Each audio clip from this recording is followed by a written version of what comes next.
So most real estate investors are passive, and most property management companies are lazy. The owners are wealthy, the owners are operating the real estate, it's producing good yield, and they do not innovate. And that is a tremendous advantage for you. I want to talk about property management. It is misunderstood by so many folks, especially beginners. You see a listing, a property that's for sale on LoopNet or through your local broker. You look at how it's underwritten, and you see a line item for an answering service and a part-time employee, a guy who stops by sometimes and checks on your facility. That is often property management, and it is often the way that I recommend starting, you being that part-time guy and you being that answering service. But as you grow, you learn, as you scale, as you build out a real estate portfolio, you learn the importance of property management and how at scale, it often becomes more expensive. And this sounds wild, it sounds different, but let me tell you a little bit about what I've learned as we've grown our real estate portfolio and added 25 properties, 680,000 square feet, and built a management company with 15 employees. So the difference between the way a small town broker, a small town owner underwrites management and the way the big players underwrite management is clear.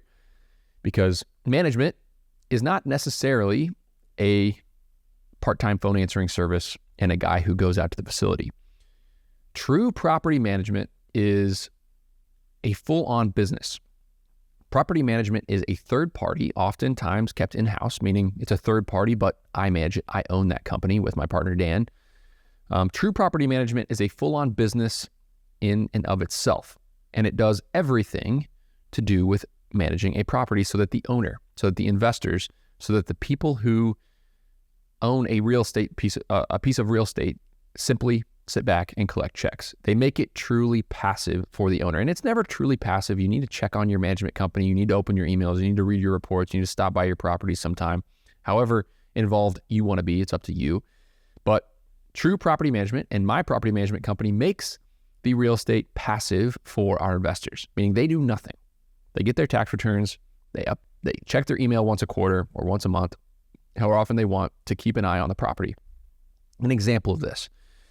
Self-storage, you see a $1 million listing on LoopNet or through a broker, and you see that $800 a month line item for management. You see that guy who stops by sometimes.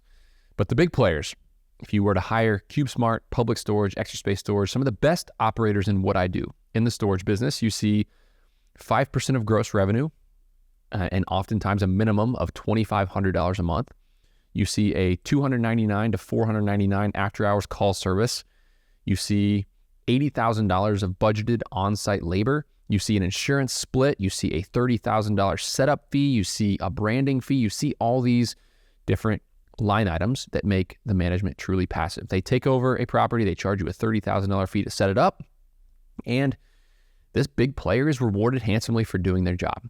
CubeSmart has a management division. This management division does the work to manage self-storage properties. Now, they don't work with that kind of overhead. They obviously do not necessarily work well with a 10,000 square foot facility, a 20,000 square foot facility, even a 30 or 40,000 square foot facility, because those expenses are too high for a small property to support. So the big player, they spend more, they are bigger scale, but they lease units and they drive revenue better than anybody in the business. They are revenue management is the key in self-storage. They're driving rents every 8 months on current tenants. They have an algorithm that sets new pricing so that if there's only 2 or 3 units of a certain type available, the units, the rents on those are driving at 10 to 15% higher than normal. Now, you take that example to multifamily investing. You see people who save on property management and they answer tenant texts, they answer tenant calls, they try to collect rent themselves, they go out to the property on Christmas Day because the boiler broke down. And then there's the other type, the type of investors who have a full-on inclusive management company with executives, with a team, or they outsource it all together to another company, and all they do is read their emails and chase additional deals. Now, what people don't realize about real estate is that a deal needs to work when you hit certain scale. A deal needs to work for 3 parties. First is the investor, the third-party LP, the silent investor. They need to get their risk-adjusted yield for doing absolutely nothing. They're passive. The second person that it needs to work for is the general partner, the GP. That's me. That's the person who owns the real estate private equity company. We're doing a co-invest. We're taking some fees. and we are getting a cut of the upside, the promote. If you listen to episode 3 of this podcast, you understand how all that works. And then the last piece that very few people realize is a business in of itself is that management company. The management company needs to be able to charge enough fees, monthly fees, recurring fees, leasing fees, whatever it might be, to cover all the manpower and the headache to operate a property and make a profit. I was talking to Chris Powers last week, and he said, we should not be called real estate private equity owners. We should be called real estate private equity operators, because operators are the winners. Operators are the X factors. We're operating that real estate. If you outsource to third-party management, that's one way to do it. But most of us, Moses Kagan, Chris Powers, me, we operate in-house because operating gives us a competitive advantage. I am a good operator. I know what I can do to drive revenue. I know how lean I can operate a facility. I can operate it remotely. I have call centers in the Philippines. So I have a competitive advantage. My secret sauce is my operations. And that is the way it works for almost all real estate investors. The X factor on any deal is your management. How well can you manage to keep costs low? How well can you drive rents? How well can you bring in new tenants? How well can you do SEO? How well can you do online rentals? All these different things. So my company has an advantage.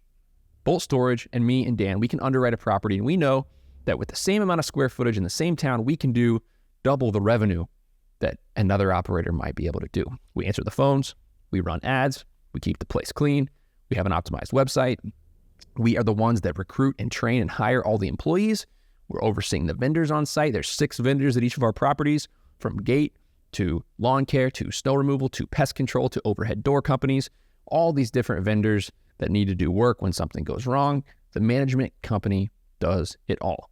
So all that being said, serious self-management at scale is the key to many real estate investors. Me, Chris Powers, Moses. We do it in-house.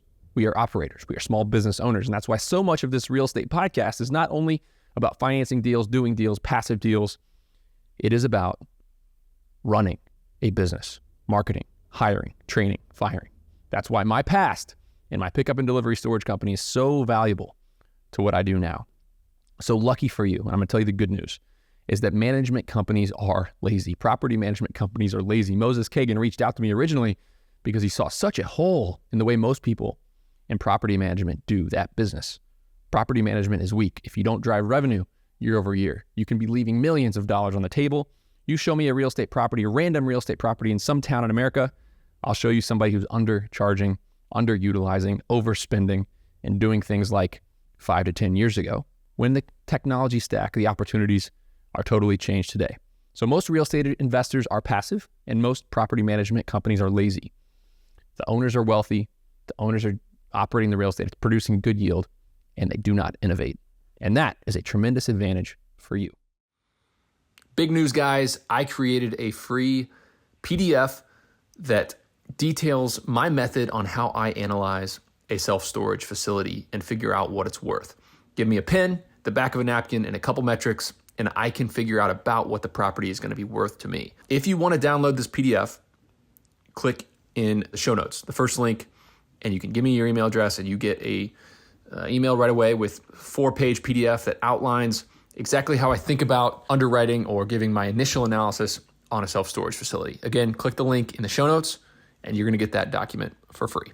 Hey guys, I have big news. I recently revamped my sales and customer service team at my self-storage company using folks in South Africa. Listen to this English accent. Hi there, my name is Anton and I'm a sales professional from Gqeberha or Port Elizabeth, which is in the eastern province of South Africa. I've been in sales for about 8 years now with experience in hardware sales with some of the leading brands in the world, such as Canon, Panasonic, and more recently Red Bull.